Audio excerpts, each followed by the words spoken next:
The courtroom was eerily silent. The only sound was the faint rustle of papers and the steady ticking of the clock on the wall. At the center of it all, a distinguished judge, an older man with silver hair and thick glasses, leaned forward, his sharp eyes studying the 12-year-old black boy standing before him. The boy's posture was firm, his hands at his sides, his expression unreadable. The judge's lips curled into a slow grin as he tapped his gavel lightly against the desk. "All right, young man," the judge said, his voice tinged with amusement, but carrying the weight of authority. "Let's play a game. Truth or lie. I'll ask you a few questions and we'll see if you can outsmart me. Sound fair?" A ripple of laughter passed through the courtroom, but the boy didn't so much as crack a smile. He stood tall, dressed in a neatly pressed suit that was slightly too big for his small frame. His sharp brown eyes met the judge's with unwavering confidence. He simply nodded. The judge cleared his throat and leaned back in his chair, clearly enjoying himself. "First question," he began, his smile widening. "The law states that a person is innocent until proven guilty. Truth or lie?" The boy didn't hesitate. "Lie." The courtroom gasped. A few reporters scribbled furiously on their notepads, while others exchanged glances.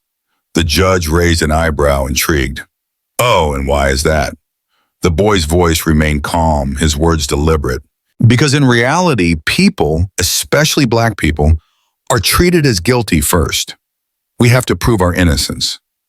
The judge's smile faltered slightly. His amusement faded as he shifted in his seat, glancing toward the audience. Some murmured in agreement, while others whispered in disbelief. After a pause, the judge continued. This time his tone was less playful. "Let's try another one. A judge must be completely fair and unbiased in every case. Truth or lie?" This time the boy's lips curled into a small, knowing smile. "Lie." The judge frowned. "Explain." The boy lifted his chin. "Because judges are human, and humans have biases, whether they admit it or not. You, for example, already decided that I'm just a kid who doesn't know what he's talking about. That's your bias." The courtroom erupted into stunned murmurs. Reporters sat up straighter, their pens scratching against their notepads. The judge's face turned red. He gripped his gavel tightly before slamming it down with a sharp crack. "Order," he barked. The courtroom fell silent once more. The judge took a deep breath, rubbing his temple. He stared at the boy, realizing for the first time that this wasn't going to be the simple game he had expected. He had underestimated him, and now he had a feeling he was about to lose. Earlier that day, the courtroom had been buzzing with anticipation. Reporters lined the back rows, cameras flashing as they whispered among themselves. This case had gripped the city. An unfair arrest, a child genius, and a judge known for his strict rulings. At the center of it all stood Jamal Carter, a 12-year-old boy with an intellect far beyond his years. He stood between his public defender and his mother, his hands neatly folded in front of him. Unlike most children his age, he didn't fidget. He didn't look around anxiously. He didn't even seem nervous. Instead, he was completely calm. Calmer than anyone else in the room. His arrest had been a mistake, or rather, that's what the police claimed afterward. Jamal had been sitting in the public library reading about constitutional law when officers stormed in, accusing him of being involved in a recent burglary. The so-called evidence against him? A vague description, a black boy wearing a hoodie. It didn't matter that Jamal was minding his own business. It didn't matter that he had nothing to do with any crime. The police had dragged him away in handcuffs anyway. The video of his arrest had gone viral. People were outraged. But outrage didn't mean justice. Now standing before Judge Robert Whitmore, a man with a reputation for delivering harsh sentences, Jamal Carter knew that this wasn't just about proving his innocence. It was about exposing a system that had failed him before he even had a chance. Judge Whitmore studied the boy from behind his glasses, his fingers tapping the bench. "Son, do you understand why you're here today?" Jamal lifted his chin. "Yes, Your Honor." The judge adjusted his glasses. Do you know what you're being accused of? Yes. The judge sighed. Do you have anything to say before we begin? Jamal hesitated for only a moment before speaking. I'd like to represent myself. Gasps filled the courtroom. His mother gripped his arm, her eyes wide with fear. Jamal, she started, but the boy shook his head. He had already made up his mind. Judge Whitmore's eyes twinkled with amusement. You want to act as your own lawyer? Yes, the judge chuckled. That's bold. Jamal met his gaze without flinching. No, he corrected. That's smart. The courtroom murmured again, but the judge simply nodded, impressed. All right, young man, let's see if you're as smart as you think you are. And that was how it started. A game, a test, a battle of wits between a seasoned judge and a 12-year-old legal prodigy. The courtroom leaned forward, eager to watch the spectacle unfold. But no one, not even Judge Whitmore, was prepared for what would happen next. The courtroom was thick with tension, the air nearly crackling as everyone leaned in to watch what had quickly become more than just a routine trial. It was a spectacle, a battle of intellects between a 12-year-old black boy and a seasoned judge. Jamal Carter stood tall, the sleeves of his oversized suit slightly bunching at his wrists. But it wasn't his clothes that people noticed. It was his presence, the confidence in his voice, the fire in his eyes. He wasn't just fighting for himself. He was fighting against something far bigger.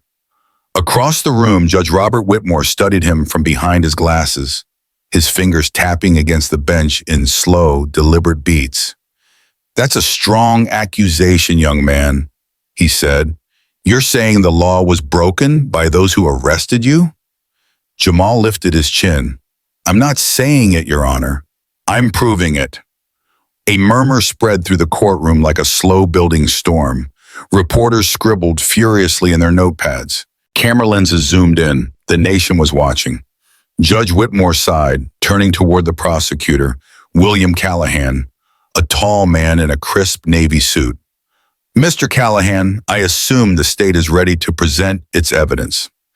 Callahan smirked, his confidence barely wavering despite the unexpected challenge before him. He had dealt with arrogant defendants before. This was no different, or so he thought. Absolutely, Your Honor. He stepped forward, straightening his tie. The state has surveillance footage placing the defendant near the scene of the crime, as well as a witness who identified him. Jamal didn't flinch. His hands remained at his sides, his gaze unwavering. Callahan pressed a button on a remote, and a large screen behind him flickered to life. A grainy black and white video played, a security camera recording showing a figure in a hoodie walking past a convenience store. This, Callahan said, his voice dripping with confidence, was taken just minutes before the store was broken into. This individual matches the description given by our witness. Jamal folded his arms. What description? Callahan frowned. Excuse me? You said I matched the description, Jamal repeated. So what was the description? The prosecutor flipped through his notes. The suspect was described as a young black male wearing a hoodie. Jamal let out a slow, deliberate breath. So to be clear, he said, his voice calm but firm, the only reason I was arrested was because I am a black kid wearing a hoodie? The courtroom buzzed again. Callahan's jaw tightened. You were in the area. Being in the area is not a crime, Jamal interrupted smoothly, and I'd like to see this so-called witness. Callahan hesitated, then nodded toward the back of the courtroom. The witness will be brought in shortly, but for now, the footage... Objection. Callahan stopped mid-sentence. Judge Whitmore raised an eyebrow. On what grounds? Jamal took a step forward. On the grounds that this footage does not prove I committed a crime. Walking past a store is not burglary. The judge exhaled through his nose. Sustained. Callahan clenched his jaw. Judge Whitmore turned back to him.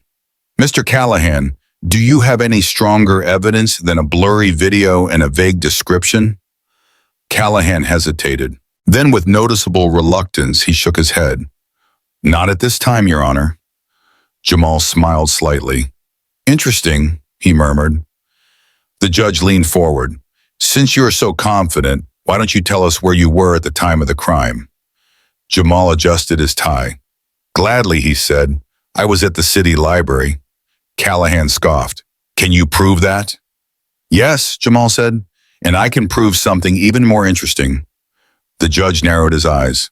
What's that? Jamal turned to his defense table. Your Honor, I'd like to submit my library checkout records as evidence.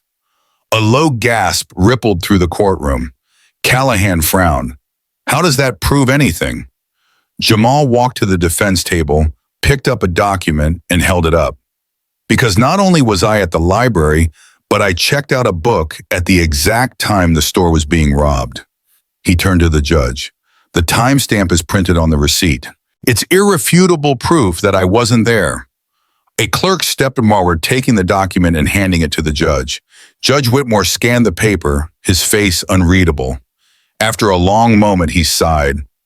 This receipt, he said, shows that you checked out a book at 8:42 p.m.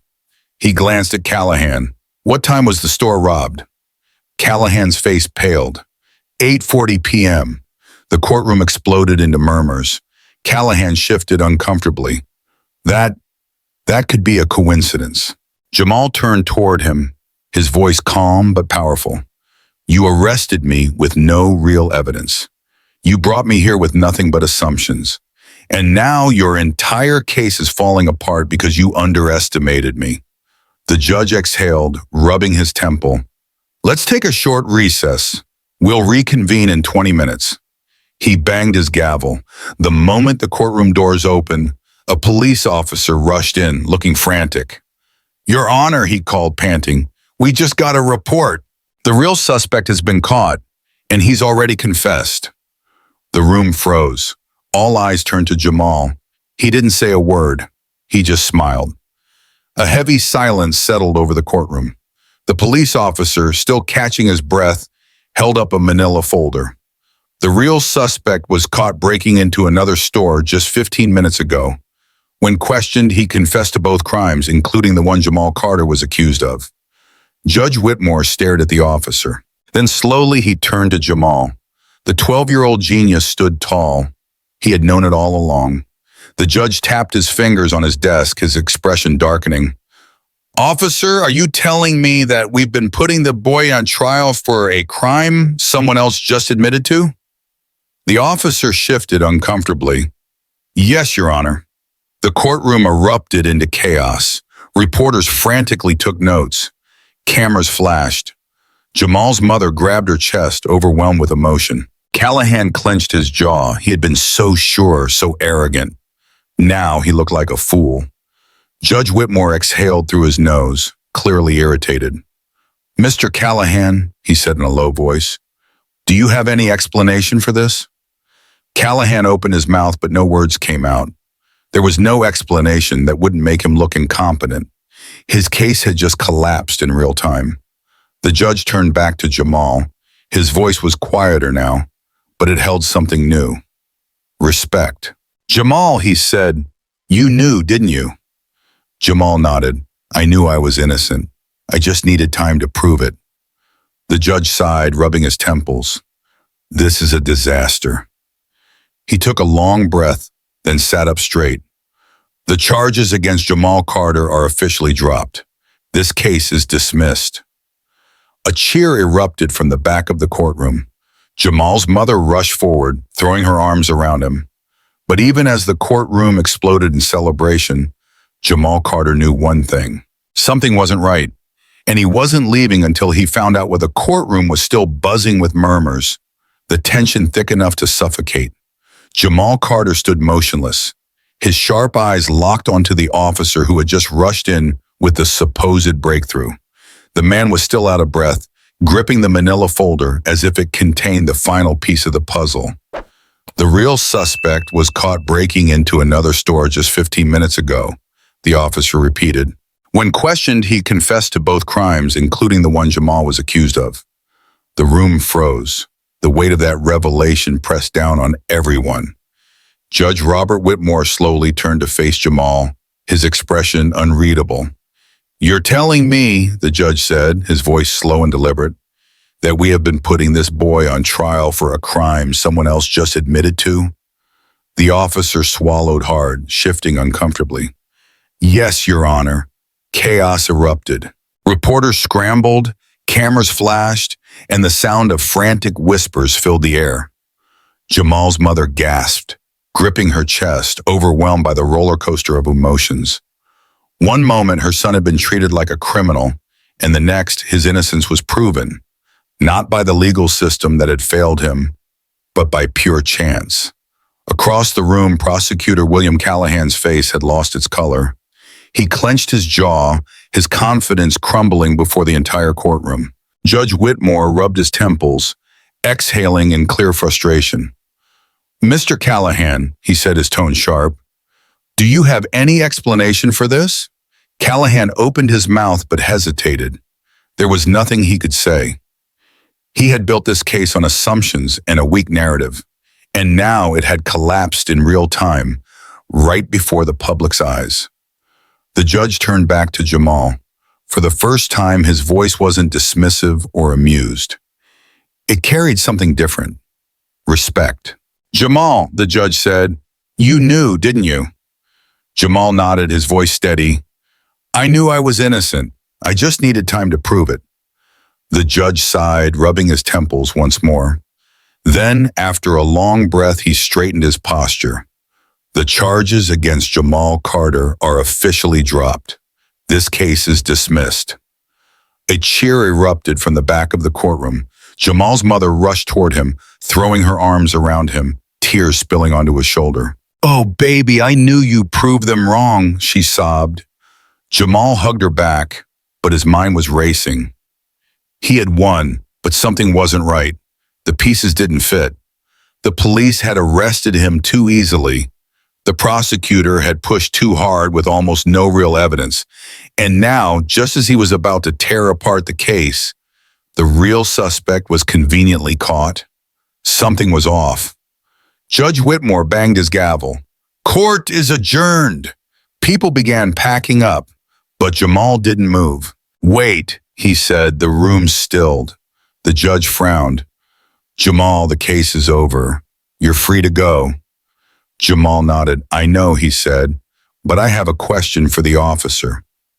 The officer stiffened. Yes?" Jamal narrowed his eyes. "You said the real suspect was caught just 15 minutes ago?" "That's right," the officer confirmed. "And he confessed on the spot?" The officer hesitated. "Well, yes." Jamal tilted his head. "That's odd." The courtroom fell silent again. Judge Whitmore leaned forward. "Why is that odd?" Jamal took a slow breath. "Because confessions don't happen that fast." Callahan, who had been hoping the trial would just end, groaned. "Jamal, the case is closed." "Why are you still—" Jamal cut him off. "No, listen. A suspect caught in the act might deny it, might ask for a lawyer, or might try to negotiate, but this guy just immediately confessed? That doesn't make sense." The judge's brow furrowed. "You're saying the confession was forced?" "Or," Jamal said carefully, "it was planted." The room fell into a dead hush. Callahan jumped in, desperate to shut this down.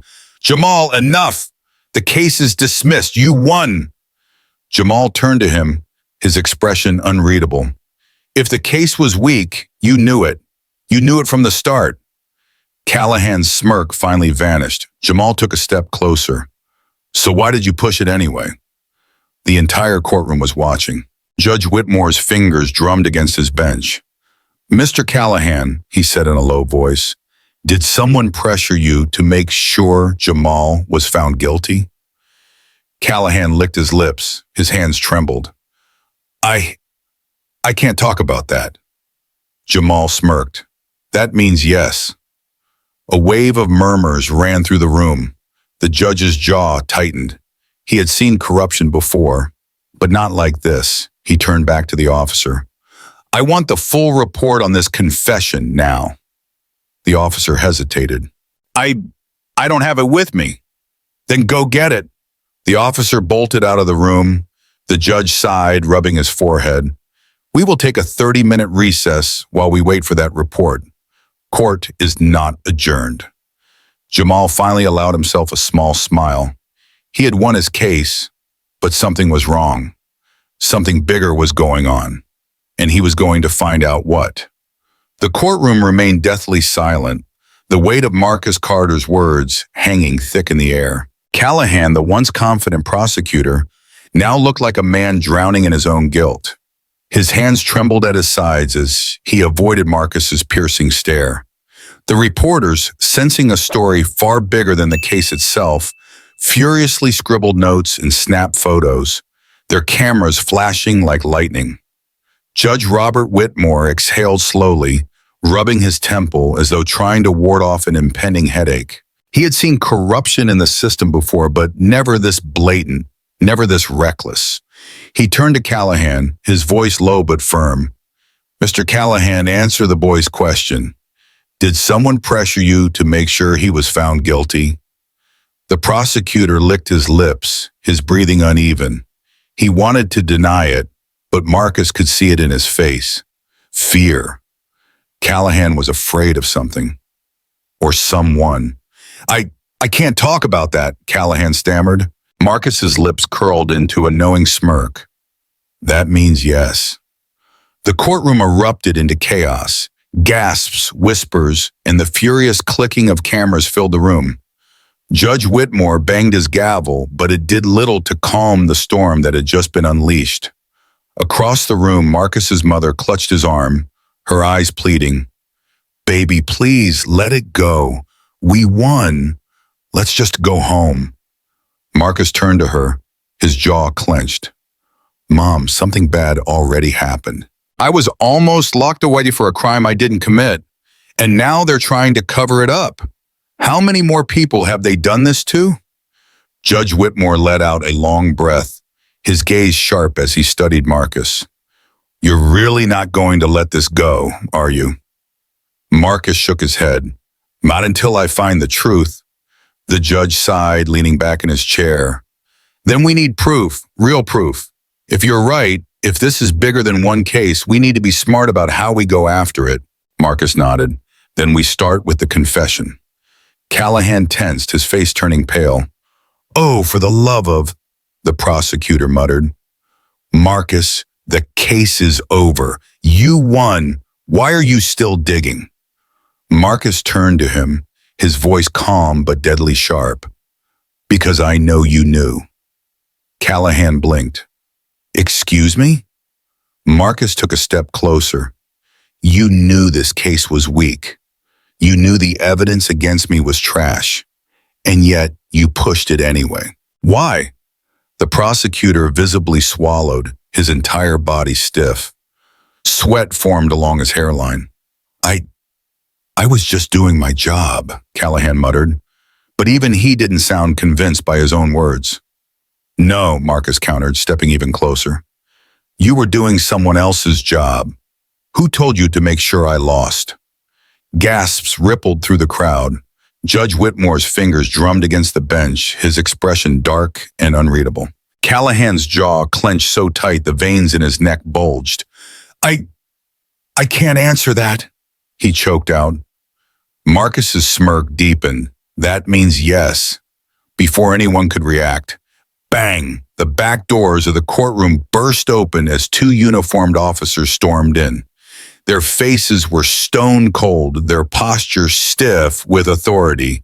A tall, broad-shouldered man followed behind them, his badge gleaming under the fluorescent lights. His eyes were sharp, his presence commanding. The room felt colder as he stepped forward. That's enough, he said, his voice like steel cutting through the tension. This case is over. Everyone needs to go home. The courtroom stilled. Judge Whitmore's expression darkened. And who the hell do you think you are? The man smiled coldly. I'm Captain Victor Langston, and I'm here to make sure this doesn't go any further. Marcus's heart pounded in his chest. He had cracked open something far bigger than just his case. And now the people in power were trying to shut him down. Judge Whitmore's grip on his gavel tightened. Are you telling me that a police captain is walking into my courtroom to interfere with justice? Langston didn't blink. I'm telling you that this is bigger than one case. Let it go. Marcus felt his blood run cold. Judge Whitmore's anger burned beneath his calm demeanor. Get out of my courtroom. Langston smirked. Be careful, Your Honor. Some cases aren't meant to be won. Then just like that, he turned and walked away. His officers followed, the doors slamming shut behind them. For a long moment, no one spoke. The only sound was the rapid tapping of reporters' keyboards and the distant hum of the courtroom lights. Marcus exhaled, his mind spinning. He had won his case, but now he had something far more dangerous on his hands. The weight of the realization crashed down on Marcus Carter like a tidal wave. They had arrested Nathaniel Brooks before the robbery had even happened. It wasn't just a mistake, it was a setup. Elijah's eyes widened as he stared at the screen. Dude, this is insane. Marcus's pulse pounded in his ears. If they set up Nathaniel Brooks, then that meant they had planned to arrest someone else too. And that someone had been him. His mind raced. Why? Why go through all this trouble? Then a terrifying thought struck him. What if he wasn't the only one? What if this had happened before? He gritted his teeth. There was only one way to find out. We need more names, Marcus muttered, his fingers flying across the keyboard. Elijah leaned in closer. You sure about this? You're already in deep, man. Marcus didn't look up. We're past the point of no return. Elijah sighed but nodded. Then let's do it. Marcus scanned the database, searching for other cases that followed the same suspicious pattern. And then he saw it. Case after case. Arrests based on vague descriptions. Confessions made in record time. Young black men and boys, all locked away without real evidence. It wasn't just a cover-up. It was a system. Marcus sat back, his hands trembling. He had known something was off, but this was bigger than he ever imagined. Elijah rubbed his face. This goes deep, bro. Marcus nodded, his jaw tightening. And we're going to expose it. Elijah exhaled sharply. So what's the move? We can't just walk up to the cops and say, hey, we caught you rigging cases. Marcus's eyes darkened. No, but we can get proof, real proof. Elijah raised an eyebrow. And how do we do that? Marcus smirked. We follow the money. 2 hours later, Marcus and Elijah sat hunched over their laptops in the darkest corner of the library. Marcus had always been good with numbers. It was how his mind worked. Patterns, logic, puzzles. And right now, he was unraveling the biggest puzzle of his life. Okay, he murmured, scrolling through Public City budget reports. Follow the money, Thaw. Elijah yawned. You know, this feels less like an investigation and more like homework. Marcus ignored him. He clicked through the file after file until... There. His heart slammed against his ribs as he read the name on the screen. Langston Community Policing Initiative. Approved budget, $15 million. Reported expenses, $6 million. $9 million. Gone. Elijah sat up straighter. Wait, what? Marcus's hands trembled as he pointed at the screen. Look at the numbers. They were given $15 million, but they only reported spending $6 million. Elijah frowned. Where's the rest? Marcus swallowed hard. That's the question. He clicked on the project details, and that's when he saw who had signed off on the funding. Captain Victor Langston. Elijah let out a low whistle. Damn. Marcus exhaled sharply. It's all connected. The rigged arrests, the rushed trials, the fake confessions, and now missing money. They weren't just locking people up. They were making money off of it. Elijah ran a hand over his face. Marcus, man, we just stepped into some serious stuff. Marcus nodded. I know. Elijah leaned back in his chair. So, what now? Marcus's eyes darkened. We take them down. It was already dark when Marcus and Elijah left the library. The air was heavy, The kind of stillness that made the hairs on Marcus's arms rise. Something felt wrong. He glanced over his shoulder. The street was empty. Too empty. Then he saw it. A black SUV parked across the street. The same one from earlier. His stomach twisted. They were being watched. Elijah followed his gaze. Dude, Marcus's pulse quickened. We need to move. Now. The two boys took off running. Footsteps thundered behind them. Marcus didn't look back. He knew what would happen if they got caught. He just ran faster. They ducked into an alley, their chests heaving. Elijah gasped for breath. Okay, this is officially terrifying. Marcus peered around the corner. The SUV had stopped at the end of the alley. Someone stepped out. Captain Victor Langston. Marcus's blood ran cold. Elijah grabbed his sleeve. Marcus, we gotta go. Marcus nodded. I know. They moved quickly, darting through the alley and back onto the main street. The SUV's tires screeched as it pulled away. For now, they had gotten away, but they weren't safe. Not anymore. Marcus slammed the door shut behind them as they burst into his house. His mom turned around, startled. What is going on? Marcus's chest heaved. We found something, he panted. Something big. His mom's face darkened with worry. What did you do? Marcus hesitated. Then finally he told her everything.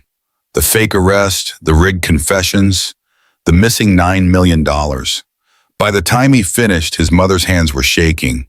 She sat down slowly, her voice barely above a whisper. Marcus, this is dangerous. Marcus nodded. I know. His mom looked up, her expression torn between fear and pride. Do you have proof? Marcus's jaw clenched. Not yet. His mother exhaled. Then you have a choice. Marcus swallowed hard. What choice? His mother's gaze was firm. Either we run or we fight. Marcus looked at Elijah, then back at his mom. He thought about everything they had uncovered. The innocent people locked away, the money that had vanished, and the man who had just threatened his life. Marcus straightened his shoulders. We fight. His mother stared at him for a long moment. Then she nodded. Then we fight smart. The blinding headlights swallowed the alley in a flood of white. Marcus's breath hitched as the second black SUV skidded to a halt, blocking their only escape. His heart pounded like a drum in his chest. They were trapped. Elijah cursed under his breath. Marcus, tell me you got a plan, man. Marcus swallowed hard. He always had a plan. Always. But right now, his mind was screaming that there was no way out. Footsteps crunched against the pavement. The first SUV door creaked open from across the street. Marcus grabbed Elijah's sleeve. We don't wait for them to come to us. Elijah's eyes widened. What? Marcus darted forward, yanking Elijah with him. Straight at the SUV, the men weren't expecting that. Marcus sprinted toward the vehicle, his lungs burning. He could hear Elijah swearing next to him, his sneakers slapping the pavement. The driver's side door swung open, a man in a black suit stepping out. Marcus didn't slow down. Instead, he dropped low, sliding like a baseball player under the open door, causing the man to stumble back. Elijah, right behind him, grabbed a trash can and hurled it into another approaching figure. Crash! The lid clattered to the ground, the man stumbling back in shock. Marcus and Elijah burst out of the alley, their feet hitting the main road. Go, go, go, Marcus yelled. They ran like their lives depended on it, because they did. Behind them, the SUV's tires screeched. The roar of an engine fired up. Marcus's chest burned as he pushed forward, Elijah gasping beside him. Where are we even going? Elijah panted. Marcus didn't answer. He was too busy thinking, too busy calculating. They couldn't outrun a car. They needed cover. Up ahead, an overpass. Marcus made a sharp left. Under the bridge, Elijah followed without hesitation. The moment they cleared the road, the SUV blew past them, its driver too slow to react. Marcus grinned. We bought ourselves a few seconds. Elijah groaned. We need more than a few seconds, genius. Marcus's mind spun. They needed a way to disappear. Then he saw it, an old storm drain, partially hidden beneath the bridge. He pointed. There. Elijah's eyes widened. Are you crazy? Marcus was already running toward it. That's not important right now. And the drain was rusted and grimy, but it was open. Marcus slipped inside first, his feet hitting damp concrete. Elijah followed, gagging. Oh, this is nasty. Marcus ignored him. He pressed against the tunnel wall, forcing his breathing to slow. Above them, the sound of tires skidding to a stop. Doors slamming. Marcus held his breath. Where did they go? A voice snapped. Silence. Then, the sound of footsteps. They were checking the bridge. Marcus squeezed his eyes shut. They had to stay quiet. One wrong move and it was over. A shadow passed over the tunnel opening. Elijah didn't move. Didn't even breathe. And, damn it, they must have doubled back. The footsteps retreated. Marcus counted to 10, then 20. Finally, he exhaled. They were gone. Elijah slid down the tunnel wall, his head in his hands. Dude, I think I lost 10 years off my life. Marcus ignored him. His brain was already working.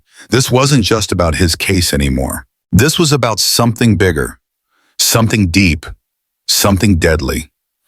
He pulled out his phone, fingers shaking, and opened the police database again. The fake arrests, the missing money, the fabricated suspect, and now an actual hit squad chasing them through the streets. Marcus looked at Elijah. They were never going to let me walk away. Elijah nodded slowly. No, they weren't. Marcus clenched his jaw. Then we take the fight to them. Elijah flopped onto the motel bed, his arms spread wide as he exhaled heavily. This is officially the worst day of my life. Marcus, standing by the window, barely heard him. His fingers gripped the edge of the curtain as he peeked outside, scanning the parking lot. The neon sign flickered weakly, casting broken shadows against the pavement. No black SUVs, no unmarked cars, no movement. For now. Vanessa was gone, out making calls, trying to pull strings. But Marcus knew the truth. This was bigger than a few phone calls. This was a war, and he wasn't sure if they were going to win. Elijah groaned. Tell me again why I didn't just stay home. Marcus sighed, finally stepping away from the window. Because you're my best friend and you don't know how to mind your business? Elijah shot him a look. Not funny. Marcus sat on the edge of the other bed, rubbing his hands over his face. They had gotten away, for now. But what about tomorrow? What about next week? How long before another SUV found them? Elijah sat up, his face serious for once. Marcus, I need you to be real with me, man. Are we going to make it out of this? Marcus wanted to say yes, but the truth sat heavy in his chest. I don't know. The motel room was too quiet. The air was thick, too still. Marcus lay awake, staring at the ceiling, counting the cracks in the paint. Elijah had passed out an hour ago, snoring softly from exhaustion. But Marcus couldn't sleep. Something felt off. Then, a shadow moved under the door. Marcus tensed, not a footstep, not a sound, just a shadow. He held his breath, his mind racing. Someone was outside. Slowly, he slipped out of bed, grabbing the nearest thing he could find. A lamp. It wasn't much, but it was better than nothing. The shadow stopped moving. Then, a piece of paper slipped under the door. Marcus hesitated, then stepped forward. He snatched the note, unfolding it with shaking fingers. 4 words were scrawled across the page in jagged, hurried handwriting. You aren't safe here. His stomach twisted. The knock came a second later. Marcus's heart slammed against his ribs. Elijah, still half asleep, groaned. Man, who's knocking this late? Marcus didn't answer. Instead, he moved fast, grabbing their bags and yanking Elijah out of bed. We have to go. Now. Elijah blinked, confused. What? Then he saw the note in Marcus's hand. He sobered real quick. Oh, hell no. Another knock. This time harder. Marcus ignored it, moving to the window. They were on the ground floor. Good. He unlocked the window and shoved it open. Out! Elijah hesitated for half a second before scrambling through. Marcus followed, landing hard on the pavement. They sprinted away from the motel just as the door to their room burst open behind them. They didn't stop running. They ran for blocks, ducking through alleyways, cutting across empty lots. Their legs burned, lungs on fire, but neither of them dared slow down. Finally, they stumbled into an abandoned gas station. Dark, empty, a perfect hiding spot. They collapsed against the wall, gasping for breath. Elijah glared at him. Bro, I am never hanging out with you again. Marcus let out a breathless laugh. Fair. Then his phone buzzed. A message from Aunt Vanessa. Where are you? Pick up now. Marcus's blood ran cold. She knew whatever was happening. They weren't just running from corrupt cops anymore. This was bigger, and they were in deeper than ever before. Marcus stood in the middle of the empty street, the glow of headlights casting long shadows around him. The night was thick with tension. Behind him, Vanessa and Elijah sat frozen in the car, watching, waiting. Ahead of him, Captain Reynolds stood tall, his hands in his pockets, unreadable. The black SUVs blocked every way out. There was no running now. Brave kid, Reynolds said, stepping forward, his boots scraping against the pavement. Marcus didn't move. He didn't blink. He was done running. You tried to kill me, Marcus said, his voice steady. Reynolds smirked. If we wanted you dead, you'd be dead. A chill ran down Marcus's spine, but he didn't back down. Then why are we here? He challenged. Reynolds let out a slow breath. Because you don't know when to quit. Marcus crossed his arms. Is that what you want? For me to quit? Reynolds tilted his head. No, I want you to understand how the world really works. Marcus didn't flinch. And how is that? Reynolds chuckled, shaking his head. You think this is about you, kid? About your little case? About some corrupt cops framing a smart-mouthed black boy in a hoodie? His voice dropped lower. This is bigger than you. Marcus felt his pulse hammer in his chest, but he kept his expression blank. Then explain it to me. Reynolds studied him for a long moment. Then surprisingly he did. The system only works if people trust it.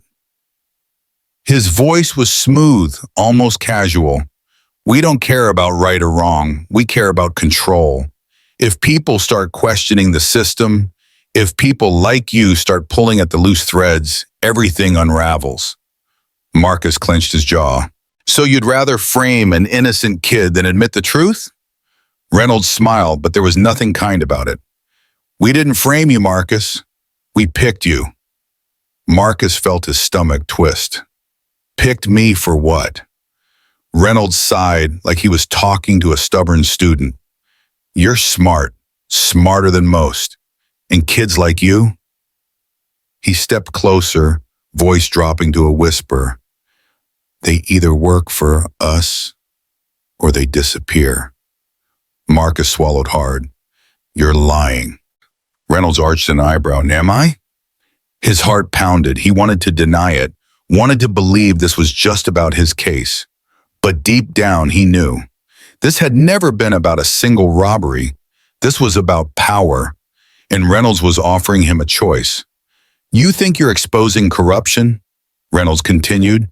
You think you're fighting for justice? He leaned in. All you're doing is proving you're useful. Marcus forced himself to breathe.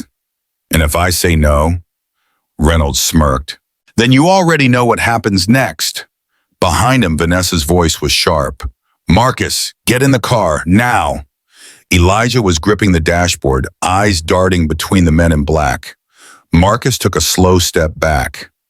I'm not afraid of you, he said. Reynolds smiled. You should be. Then a sound in the distance. Screeching tires. More cars. Reynolds' face darkened. Vanessa saw them first. Move, she yelled, slamming the car into reverse. Marcus ran. Gunfire erupted behind him. Vanessa floored the gas, yanking the car around as bullets shattered the windshield. Marcus barely made it inside before they peeled out, racing through the streets. Reynolds and his men hot on their tail. This wasn't just about survival anymore. This was war, and Marcus wasn't backing down. The night was still. The only sound in Marcus's room was the low hum of his laptop. The screen glowed in the dark, reflecting off his focused eyes. He had found it. Captain Reynolds wasn't in hiding. He had been promoted. A one-way flight, private jet, destination, Washington, D.C. This wasn't over. It had never been about just one case, one cover-up. This was bigger than Marcus had imagined.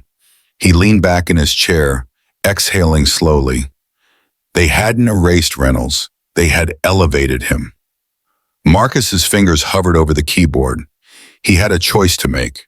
He could walk away now, pretend he never saw this. He could go back to school, do his homework, play video games, be a regular kid. But that wasn't him.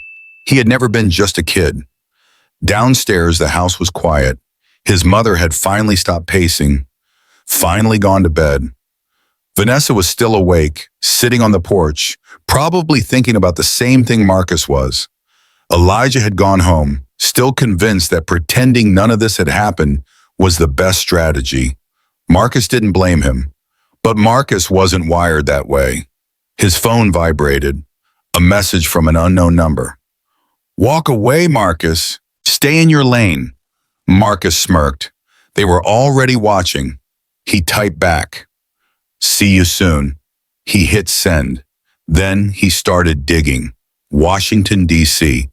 That meant Reynolds wasn't just some dirty cop. He was connected. Marcus's fingers flew across the keyboard. His heart pounded, adrenaline coursing through him. He pulled up federal databases, cross-referenced names, checked records that weren't meant to be checked. Reynolds didn't just vanish. He had been absorbed into something bigger. The police department, a stepping stone, the trials, the cover-ups, the system, just part of a larger machine. And now he was in the Capitol. What was he doing there? Marcus clenched his jaw. He wasn't about to stop now. He pulled up government contracts, private security firms, shell companies. Then, a name, a new agency, one Marcus had never heard of. Sentinel Initiative. His gut twisted. That sounded bad. A click, a few keystrokes, classified, restricted, unauthorized access. Marcus stared at the screen. They had built something new, and Reynolds was part of it. A knock at the door. Marcus jumped, heart hammering, too late to close his laptop. Vanessa's voice. "Open up, Marcus." He exhaled, stood, and cracked the door open. Vanessa stepped inside, arms crossed. Her face was unreadable. She knew. She had always known he wouldn't stop. Marcus met her gaze. "He's in D.C. Vanessa didn't react. Then she nodded. "I figured." She sat on the edge of the bed, rubbing her temples. "You know what this means, right?" Marcus nodded. "They're not done," Vanessa sighed. "And neither are you." A silence stretched between them. Then finally she spoke again. "If you're going after them, you can't do it alone." Marcus swallowed. "Then help me." Vanessa studied him. Then slowly she nodded. "All right, kid, let's burn this whole thing down." Marcus took a deep breath. This wasn't over. It was just beginning. The morning sun cast long shadows across Washington, D.C., illuminating the city's polished skyline. It looked perfect. Too perfect. A city built on power, secrets, and control. And somewhere within it, Captain Reynolds was hiding. Marcus stepped out of the rental car, pulling his hoodie over his head. Elijah followed, still groggy from the flight, rubbing his eyes. "Okay, so just to clarify, our plan is to go after a guy who already tried to kill us." Vanessa locked the car and handed Marcus a burner phone. "We're not just going after him. We're taking down everything that protects him."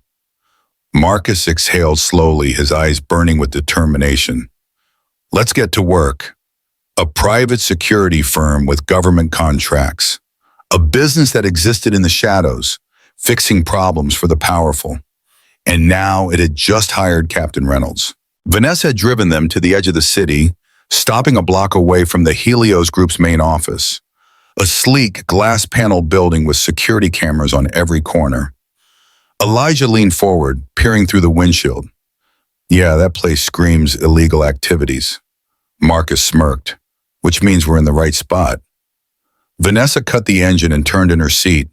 We go in smart, no risks, no unnecessary moves.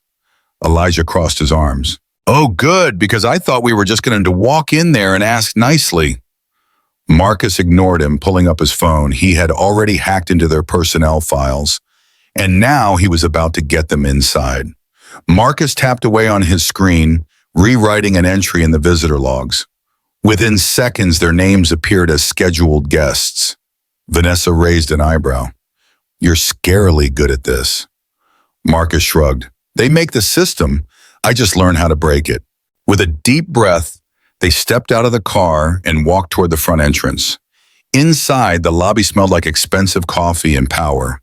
Security guards flanked the room, their eyes sweeping over every guest who entered. Marcus led the way, walking with purpose. Elijah, trying to look casual, whispered, If we get caught, I'm blaming you. Vanessa beside them kept her face blank. If we get caught, you won't have time to blame anyone. They approached the front desk. A receptionist, dressed in corporate black, barely glanced up. Names, she asked. Marcus smiled. We have an appointment with Captain Reynolds. The receptionist typed something, frowning slightly. Then after a moment she nodded. Elevator, 6th floor. He's expecting you. Elijah paled. Oh, that's not ominous at all. Marcus swallowed. Reynolds already knew they were here, and yet they had no choice but to go up. The elevator doors slid open, revealing a pristine high-rise office with floor-to-ceiling windows. And there, standing by the window, waiting for them, Captain Reynolds. His back was turned, hands clasped behind him. The Potomac River stretched out in the distance, the city humming beneath him. He didn't turn around. Took you long enough, Reynolds said. Marcus stepped forward, his pulse steady. You knew we'd come. Reynolds smirked, finally facing them. Of course. You were never going to let this go. His eyes flicked to Vanessa. And you, still playing the hero? Vanessa's expression was stone. No, just fixing a mistake. Reynolds chuckled. You really think you're here for justice? His voice lowered. Justice doesn't exist, kid. There's only control. And right now, I control everything. Marcus clenched his fists. Not for long. Reynolds' smirk didn't fade. Instead, he gestured toward the large conference table. Have a seat. Vanessa and Elijah hesitated, but Marcus didn't move. We're not here to talk.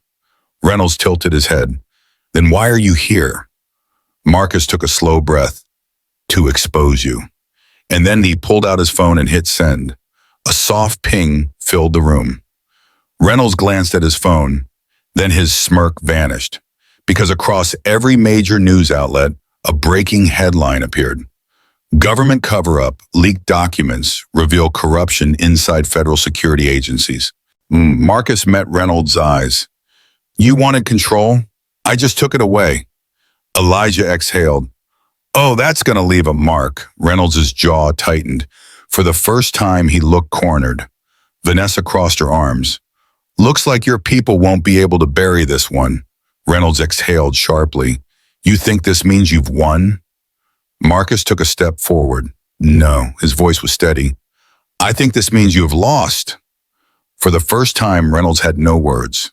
Because the system he had built, Marcus had just set it on fire. And the whole world was watching. Washington, D.C. was burning. Investigations launched, lawsuits filed, careers destroyed. But Reynolds? Gone. Vanessa stood on the porch watching the news play out. Marcus sat beside her, silent. Elijah walked up the steps, holding a soda. So, are we done now, or are we planning to take down the entire U.S. government next? Marcus didn't answer. He was staring at his phone. because on his screen was a new message, a block number. You think this is over, you have no idea what you've started. Marcus exhaled. No, this wasn't over, it was just beginning. The Helios security building stood like a glass fortress against the night sky, its sleek panels reflecting the city lights. It was built to keep people out. But Marcus wasn't just anyone. He crouched behind a concrete pillar across the street, his sharp eyes scanning the high-tech security cameras, armed guards, and reinforced entry points. Everything about this place screamed untouchable. Elijah, standing beside him, sighed. Okay, let's hear it. What's the crazy plan? Marcus smirked. You know me too well. Elijah groaned. And I hate that I do. The plan was risky, but it was their only shot. Marcus would infiltrate the building through the staff entrance. Elijah would create a distraction. Vanessa would guide them remotely, pulling the strings from the outside. If everything worked, they wouldn't just expose Reynolds. They'd tear down his entire operation. With a stolen key card swiped from an unsuspecting guard, Marcus slipped into the staff entrance, moving like a shadow. Inside, the building was cold, steel, glass, and power. He stayed low, avoiding cameras, his heart hammering. He knew the risk. If he got caught here, there was no walking away. But he had come too far to stop now. Meanwhile, Elijah strolled into the main lobby, his hands stuffed in his pockets, looking like he had all the time in the world. A security guard narrowed his eyes. Can I help you? Elijah grinned. Y'all hiring? I heard you guys have like top secret government scandals. Seemed like a good career move. The guard's frown deepened. Sir, you need to leave. Elijah nodded seriously. Cool. But before I go, real quick, who's in charge of the corruption department? The guard's radio crackled. We've got a disturbance in the lobby. Elijah grinned. Perfect. While security focused on him, Marcus slipped deeper inside. The main server room was buried deep in the building, rows of glowing monitors casting eerie blue light. Marcus plugged in a flash drive and started downloading everything, emails, transactions, secret files, not just about Reynolds, judges, cops, businessmen, politicians, a network of power and corruption, all connected. Back outside, Vanessa sat in a car, her laptop balanced on her lap. The data poured in, line after line of evidence that could shake the entire system. Her jaw tightened. This is bigger than we thought. Elijah, peeking over her shoulder, let out a low whistle. Yeah, we are officially in over our heads. Vanessa turned the screen toward him. Not just Reynolds, the entire system is rigged. And now we have proof. Marcus yanked out the flash drive, his heart pounding. And then, blaring alarms. A voice boomed over the intercom. Intruder in the server room! His blood ran cold. Then, the door slammed open. Standing in the doorway, arms crossed, was Reynolds. The room felt smaller, the air thicker. Reynolds smirked. I should have known you wouldn't let this go. Marcus gripped the flash drive tighter. I don't like unfinished business. Reynolds stepped forward. And what exactly is your plan, kid? Walk out of here? Marcus smiled. No, run. Vanessa's voice crackled in his earpiece. Now, Hakim, boom, the fire alarms exploded. Smoke poured into the hallways. The building descended into chaos. Marcus ran. Reynolds cursed, yelling orders. But it was too late. Marcus weaved through corridors, dodging security, heart racing. He spotted Elijah at the entrance, waving frantically. Move, dude, move! Marcus sprinted, Reynolds right behind him. Then, Vanessa's getaway car screeched to a stop outside. Marcus dived in. Vanessa slammed the gas. They were gone. Elijah collapsed into his seat, gasping. Oh, I think I just had a heart attack. Marcus grinned. But we got it. He held up the flash drive. They had everything. And Reynolds, he was finished. The next morning, the world woke up to headlines that shook the country. Corruption exposed. Police, politicians, and secret networks uncovered. Investigations were launched. People were arrested, careers were destroyed, and Reynolds, gone. No trial, no arrest, just disappeared. Days later, Marcus sat on his porch, staring at the orange glow of the sunset. Vanessa sat beside him, arms crossed. "You did it." Marcus didn't answer, because deep down, he knew. Reynolds was still out there, watching, waiting, and one day they would meet again. But next time, Marcus wouldn't just win, he would end the game forever. Because the system had tried to break him. But they forgot one thing: you can't break what's smarter than you. And Marcus Jackson was the smartest of them all. At its core, Marcus Jackson's journey is about resilience, intelligence, and the power of standing up against corruption, no matter the odds. His story isn't just about a 12-year-old genius who outsmarted a corrupt system. It's about how institutions built on lies and unchecked power rely on silence and fear to maintain control. But Marcus proved that when someone refuses to be silent, when they demand the truth, the entire system begins to crack.